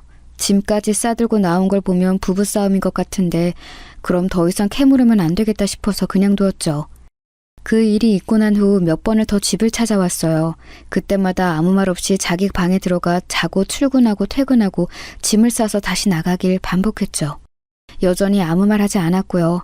우리가 걱정하는 걸 끔찍이도 싫어하는 아이인데 그럼에도 저렇게 집을 찾아오고 또 아무 말 안 하는 걸 보니 분명 큰일이 있겠다 싶었습니다. 점점 말라가는 아이를 보면서 아무래도 신경이 쓰여서 딸이 좋아하는 반찬을 바리바리 싸서 집으로 찾아갔습니다. 미리 연락을 하고 갔는데도 차가 막혀서 딸이 좀 늦는다 하더군요. 집에 사위가 있을 거란 말에 반찬이 날씨 때문에 쉴까 싶어서 일단 먼저 갔습니다. 오랜만에 사위를 보았는데 어쩐지 인사할 때부터 좀 시큰둥하더라고요. 제 방문이 마음에 들지 않은 듯 보였습니다. 우선은 깊이 생각하지 말자 싶어서 반찬을 내려놓고선 냉장고를 정리해주고 있었어요. 그런데 사위가 그런 제 모습을 옆에 서서 가만히 보더니 이런 말을 하더군요. 어머니, 혹시 은미가 시켰어요?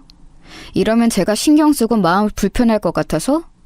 네, 그래요. 마음 불편한 건 맞으니까 이만 돌아가세요. 그런데 이러셔도 저 더 이상 할 말 없어요.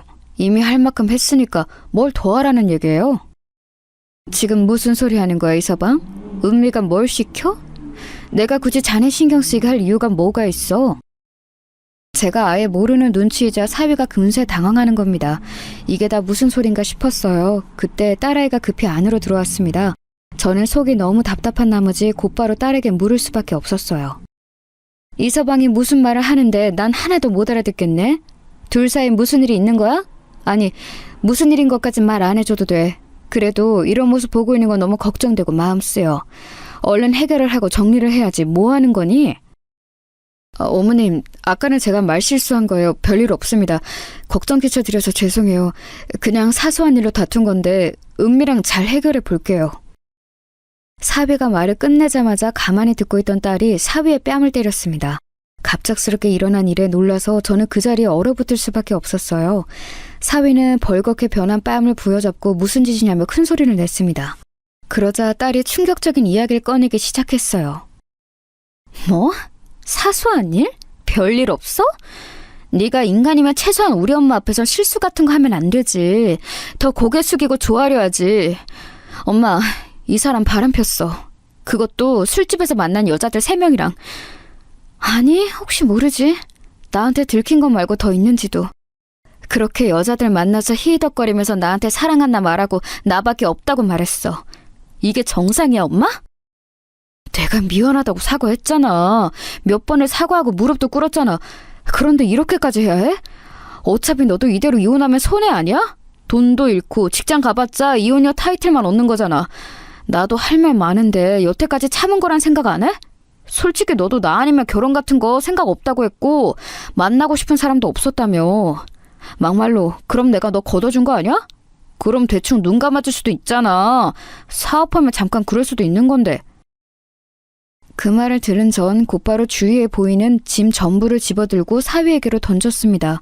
도저히 인간으로 안 보여서 그렇게 할 수밖에 없었어요. 딸아이가 말려서 간신히 멈추긴 했지만 정말이지 맘 같아선 그 자리에서 죽이고 싶었습니다. 저는 딸의 손을 잡고 그 지옥 같은 집 밖으로 나왔어요. 그리고는 딸을 안아주고서 함께 엉엉 울었죠. 너무 가엾고 안쓰러운 내 딸, 모든 게 제 잘못 같았습니다. 딸을 그 인간 옆으로 보낸 나의 죄, 이 끔찍한 생활을 견뎌내야 하게 했던 나의 죄, 분명 힘든 걸 알고도 일찍이 알아봐주지 못한 나의 죄 같았습니다. 딸은 저에게 미안하다면서 연신 사과했어요. 그러면서 꺼낸 딸의 이야기는 충격적이었습니다. 외도에 대해서 전혀 생각지도 못했던 어느 날 사위의 가방에서 낯선 여자의 속옷을 발견했답니다. 너무나 확신한 외도가 맞아서 우선은 자료를 모으려고 지켜봤대요. 그런데 정말 눈 하나 깜짝 안 하고 거짓말을 하기에 자신의 생각보다 오래 그리고 어쩌면 더 많이 여자를 만났을 거란 추측이 들었다고 하더군요. 그렇게 다른 여자와 통화하는 걸 엿듣고 옷에서 다른 여자의 향수 냄새를 맡고 확신을 하게 됐다고 합니다. 그렇게 처음 외도를 알았을 때 이혼해야겠다고 결심했지만 사위가 곧바로 붙잡고 사과하기에 우선은 생각해볼 시간을 갖기로 했대요. 그런데 그 생각해보는 기간 중에서도 바람 피운 흔적을 들키고 또 들키고 갈수록 태도가 뻔뻔해지더니 이제는 저렇게 적반하장으로 나오고 있다고 하더라고요. 이혼해야겠다고 마음은 먹었는데 막상 헤어지려고 하니 뭐부터 해야 할지 모르겠고 그저 막막한 상황이었다네요. 결혼하려고 쓴 돈부터 생각이 나고 그게 아깝단 생각이 드니까 선뜻 결정을 내리기가 어려웠대요. 하지만 더 이상 미룰 수 없으니 이혼하자고 이야기했는데 사위가 먼저 시댁에 손을 썼더라고요. 다음날 사돈댁에 전화를 해왔답니다. 그러면서 딸에게 하는 말이 새아가 힘든 거 다 한다. 그래도 뭐 어쩌겠니. 바람피는 남자들 한둘도 아니고 이혼이 그렇게 쉬운 것도 아니잖니. 지금 갈라서면 너만 손해야. 알아? 그리고 잘 생각해봐. 한 사람이랑 오래 바람 피운 것도 아니고 여러 사람을 짧게 몇 번 만난 건데 그게 오히려 낫지 않니? 마음을 준 건 아니잖아. 그냥 몸이 그리웠던 거지. 아우 그러게 없는 살림에 결혼하면 이렇게 끙끙 앓는 거야. 바쁘고 잘 나가는 남편 옆에 두는 게 뭐 그렇게 쉬운 일인 줄 알았니? 네가 좀 통 크게 굴었으면 마음이 다른 길로 샜겠어? 하여튼 다 지나가는 바람이니까 네가 이해해라. 라고 했다는 겁니다. 그 말에 또 딸은 어찌해야 할지 몰라 매일 밤마다 울기만 했고요. 그야말로 한숨이 나오는 상황이었어요. 야무지고 똑부러졌던 딸은 시댁의 거친 말에 어느새 지쳐서 판단력을 잃어버린 듯 했습니다. 저는 당장 이혼하라고 말했고 딸은 알겠다며 고개만 끄덕였죠. 저는 곧바로 시댁에 전화를 했어요. 당장 만나자고 했더니 바쁘다면서 할 말 있으면 전화로 하라더군요. 끝까지 무례한 그 인간들에게 저도 처음으로 큰 소리를 쳤습니다. 바람핀 짐승을 자식으로 뒀으면 부끄러운 줄 알아야지. 어디 남의 귀한 딸한테 이해라 마라 합니까? 그렇게 당연하게 말하는 걸 보니 그쪽 남편도 줄곧 바람 피웠나 본데요.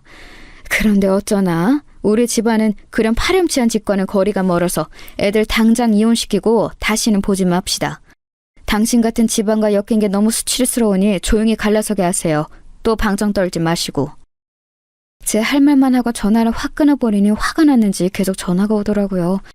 다 무시하고 차단해버렸습니다. 딸아이 때문에 여태까지 참은 거였는데 이런 대접을 해놓고 평화적인 방법으로 일을 처리할 순 없죠. 이혼 과정도 정말 더럽고 지저분했습니다.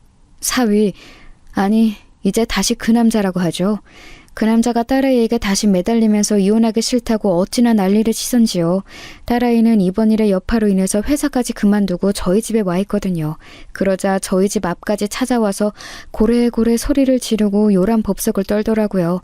정말로 미친 사람 같아서 새 식구가 얼마나 불안해했는지 몰라요. 한 번은 참다 못한 남편이 나가서 당장 사라지라고 혼을 내면서 밀쳤는데 그 와중에 남편 바지가랑이까지 붙들고서 제발 용서해달라고 했다네요.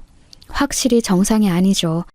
그렇게 당당하게 나설 땐 언제고 이제 와서 또 그러는 것도 웃기고 그런다고 해서 이번에도 또 정말로 봐줄 거라고 생각하는 게 황당했습니다.